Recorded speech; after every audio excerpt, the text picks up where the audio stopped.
يا عيني أوالي.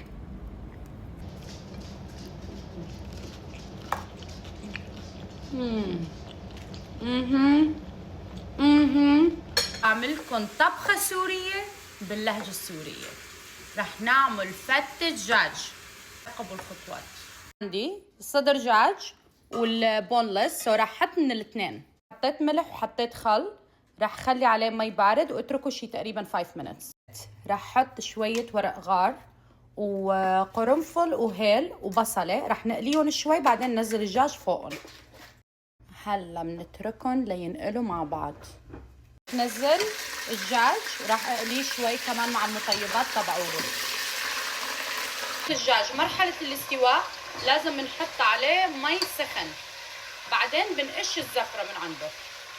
شلوني أنا باللهجة السورية؟ يلا بحط عليه المي المغلي، ما تحطوا مي باردة. ليش عم بنحط مي مغلي؟ لأنه بس الشكل بيفوت بمرحلة الاستواء بيشد. بدنا نحضر الخبزات لنقليهم.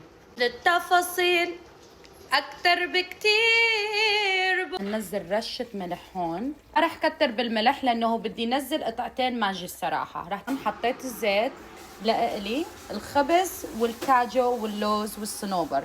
بدنا ننزل الخبز، شوفوا يتحمر الخبز معي بهالطريقة.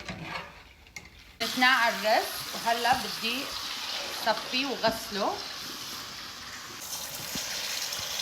بدنا ننزل الرزات تبعونا. بدي احط مية الدجاج على الرز.